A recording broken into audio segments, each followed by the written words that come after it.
The truth revealed about a potential buyout for Nikola Vucevic with the Chicago Bulls, plus Ayo Dosunmu. Is he actually going to be on the move? And an update on the offers being presented in the Jonathan Kuminga standoff, why the Kings are the team that Kuminga wants to land with. I'm Trevor Lane. This is the Basketball Bulletin. Make sure you subscribe right here to the channel and turn on those notifications. All right, let's start here.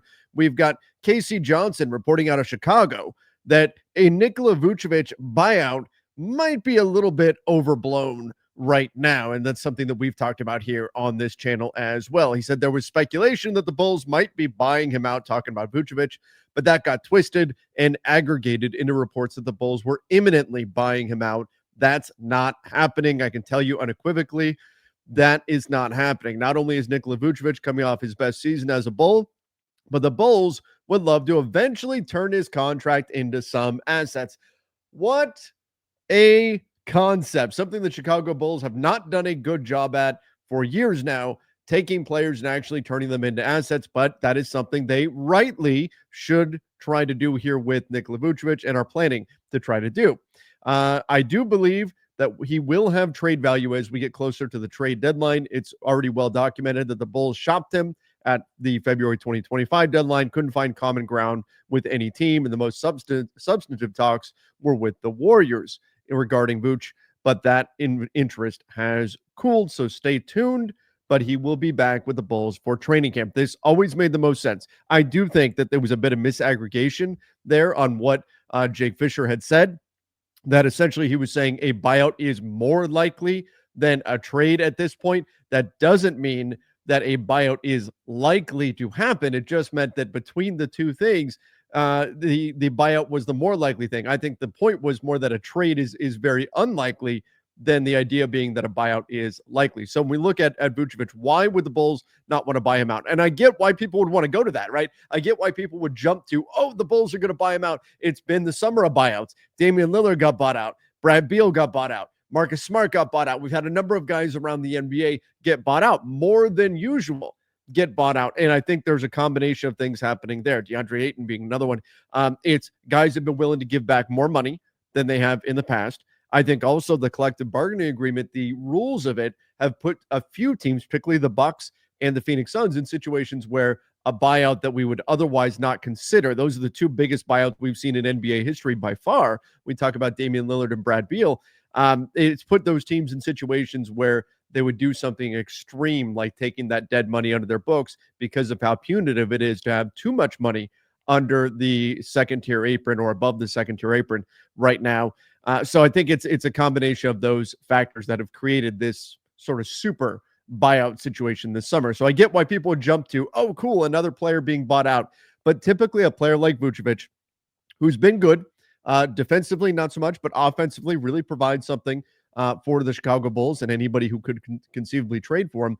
But a $21.5 million expiring contract, historically, the way teams approach these is they don't want to trade a player, or they don't want to buy out a player now and then have it turn out that at the end of January, they could have used the player in a trade. They could have really used a $21.5 million expiring contract. Typically, we see the buyout market really pick up after the trade deadline for that reason. Once the trade deadline is come and gone, and then the player can't be traded, that's when those substantive buyout talks will be held between the Bulls and Vucevic, if he's still on the team at that point. And it will also depend on what the Bulls are doing over the course of the season. If the Bulls make a surprising run and are in the middle of the playoff race in the East, well, then they're not going to buy out Vucevic. If they are fading, then maybe they'll look at buying him out and letting the veteran go land somewhere where he could potentially win a championship. So that's the way that typically works. Usually you don't see guys bought out prior to the trade deadline because teams don't want to buy out a guy when they could potentially use him in a trade, particularly when it's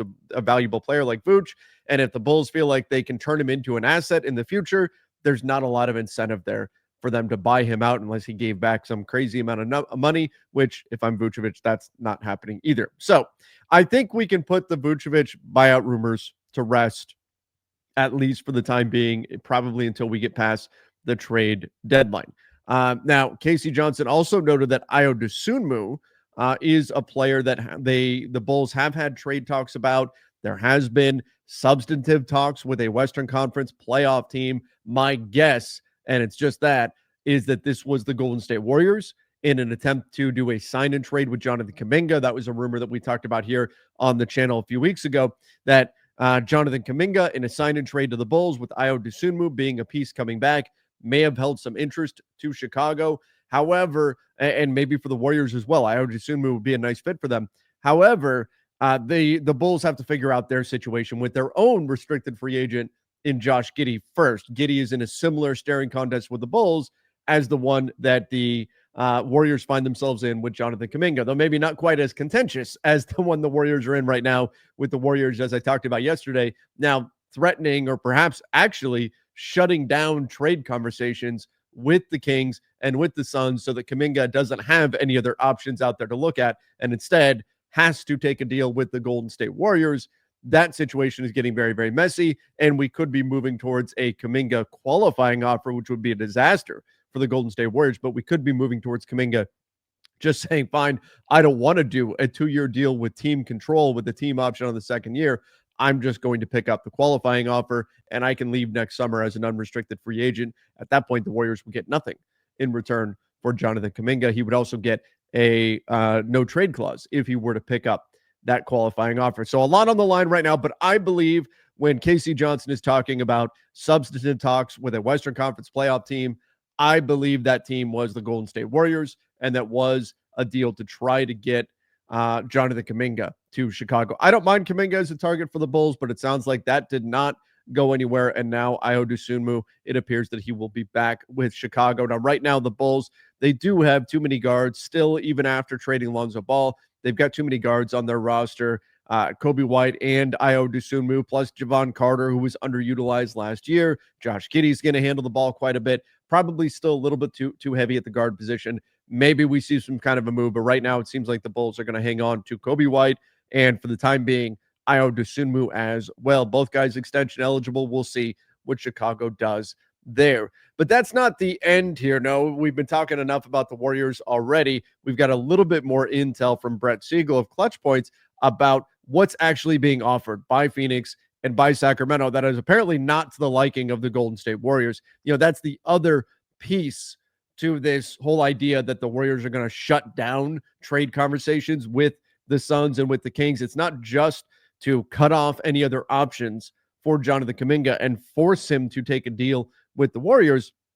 It's also, I think, to try to get a better offer out of Sacramento and out of Phoenix. So I think this is sort of a two-pronged approach here from the Warriors. And the danger for the Warriors is that by just shutting off these opportunities for Kuminga, particularly with, as Siegel will note, Kuminga wants to go to the Sacramento Kings for career reasons. He wants to go to the Sacramento Kings. He believes that's a place that he can spread his wings, a place that he can ultimately become the player that he believes he's meant to be. And I think Phoenix would give him the opportunity to do that as well. And so Kuminga sees the Warriors as holding him back, as preventing him from becoming the kind of player that he thinks he should be. And if he is truly an all-star caliber player, there's literally millions of dollars at stake. If Jonathan Kuminga is the 4th or 5th option in Golden State and has to hit free agency with that sort of production, he's going to get a lot less. I mean, tens of millions of dollars less than if he goes to Sacramento, if he goes to Phoenix and can prove that he is a next tier all-star level player that he seems to think he is. Now, maybe he's wrong in that, maybe he's right. But if you're Jonathan Kuminga, you can understand why there'd be frustration with Golden State. But there have been a bunch of rumors about exactly what the Suns and the Kings have been offering. Now, the problem is Golden State doesn't want to take back any long-term salary. But what's interesting is the rumors that Ryan Dunn was a holdup in these conversations are not true. John Gambadoro talked about that yesterday, that the Suns are not adding Dunn in any situation with the Warriors. And I don't blame the Suns. I wouldn't give up Ryan Dunn in those trade conversations either. If I'm the Suns, if I'm the Kings, I'm saying, hey, Warriors, you guys are kind of in a tough spot. We're not giving up primary assets just for the privilege of paying Jonathan Kuminga whatever amount he thinks he's worth. And that's probably 23, 24, 25 million per year. We know he would like to get 30, but that kind of math just doesn't really work for the Kings and for the Suns. If you look at it saying, not only do we have to be okay with paying Jonathan Kuminga that much, which maybe they are, but being willing to pay him that much, plus give up a bunch of players, assets, whatever, for the right to do so, that's where it gets pretty difficult. And so the Warriors are saying, well, we're not going to get bullied into taking a sign and trade that we don't like. But to this point, Ryan Dunn has not been part of those conversations. What's interesting, though, is that Dylan Brooks not only would not be part of those conversations from the Phoenix side, but the Warriors would also not be interested in him. Now, I find that interesting because right now, the mandate from the Warriors is we're not taking on any salary going into 2027, which, makes some sense. The way they have their salaries aligned, it's set up so they can pivot their franchise if need be in 2027. You'll have Steph, Draymond, Jimmy, all those guys will be dropping off the books then. But you look, Dylan Brooks also is dropping off the books in 2027 right now. So why would the Warriors, and by the way, I don't think the Suns should put Dylan Brooks in the deal. I think Dylan Brooks makes sense on this Phoenix team. He's one of the few players that does make sense. I think this roster is still, and it's okay. They're rebuilding things on the fly or retooling things on the fly. It's okay that it's a little bit messy right now. That this is a work in progress. But Dylan Brooks is one guy that conceivably long-term works with Devin Booker, right? So I understand why the Suns would not want to move him. What's interesting, though, is the Warriors not wanting him. Is it a personality thing? Are they worried about putting him with Draymond? I don't know. That's a little bit straight. I get the Warriors saying, hey, we don't want Grayson Allen. We don't want Royce O'Neal because we are dead set, no salary in 2027. I get it. Dylan Brooks does not have salary in 2027. So why is he also on the we don't want list for Golden State?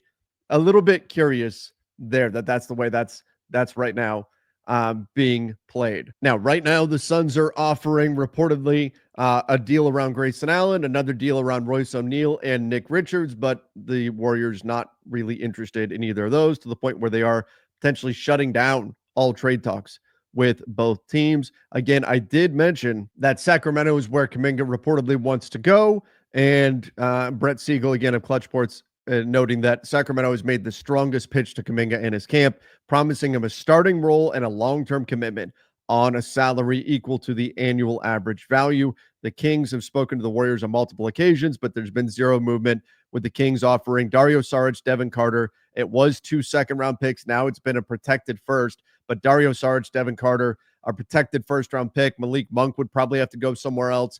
I get it for Sacramento. And do I love the fit of Keegan Murray and Jonathan Kuminga side by side? It depends on if Keegan Murray can ever really unleash that potential that we saw in him. What I don't love is Keegan Murray, Jonathan Kuminga, and Sabonis together. I think you'd be better off finding a rim protecting big. The Kings very badly, I think, need to restructure their roster. But what's interesting is if they do land Jonathan Kuminga, what does that mean for DeMar DeRozan? Does that mean a job coming off the bench for him? Because very clearly, if they do get Kuminga and they're promising Kuminga a starting spot, your starting five would be Dennis Schroeder, Zach LaVine, Keegan Murray, Jonathan Kuminga, and Sabonis. So I guess that would leave DeMar DeRozan coming off the bench. Maybe DeRozan becomes a buyout candidate after the trade deadline. I don't know. That would be something to monitor in Sacramento. I can't imagine there would be a lot of interest in DeRozan given his age and production, his defensive concerns on the market. So I can't imagine we would see much trade interest there. But again, right now, the Kings have offered a protected first-round pick, but that still is not to the liking of the Golden State Warriors. The Warriors don't even really want Kuminga. They just don't want to lose him for nothing. And maybe that's overstating things a little bit. It's not necessarily they absolutely positively just don't want him. I think they don't see him as a great fit, and they would like to turn him into assets, but they want to make sure they get top dollar for him. And so right now we keep going back and forth with this whole situation. Now, obviously, they could revisit the Ayo Dosunmu thing with the Chicago Bulls. They could look to do something there in a sign and trade. Maybe the Bulls are able to come to some type of resolution on their Josh Giddey situation, and that would then allow them to pivot towards a Warriors deal with Jonathan Kuminga. I think he would make some sense with Chicago as well. But again, we have to remember that from the buyer side of this kind of deal, you have to be willing to give Jonathan Kuminga the contract that he wants, plus be willing to give up stuff off your roster, assets that you have, and give those to the Warriors for the privilege of giving Jonathan Kuminga the contract that he wants. So that's where, again, this gets tricky from the buyer side. It's tricky from Kuminga's side. It's tricky from the Warriors side as well. And that's why we're still standing here at an impasse. But interesting that Dillon Brooks, not a player that the Warriors have any interest in, despite fitting the salary requirements that they've got. But it's very possible that all three of these stories that I talked about today, the Vucevic situation with that $21.5 million, the Ayo Dosunmu situation, his trade front, and Jonathan Kuminga could all become to a degree intertwined if the Chicago Bulls are able to come to resolution on the Josh Giddey situation. Maybe they re-engage on something with Kuminga. We could also see scenarios where the Golden State Warriors are just trying to push for more from Phoenix and from Sacramento. How do we see Jonathan Kuminga utilize the qualifying offer? Do we see him continue to threaten to do it? Does he just say, fine, I'm doing it? And then the Warriors are out of luck. This is a fascinating situation. But again, everybody, make sure you are subscribed right here to the channel. You know, we're going to be breaking down all the latest around the NBA. So hit that subscribe button and don't forget to turn on notifications. Thank you again, everybody, for all of your support. Till next time, see ya and stay safe.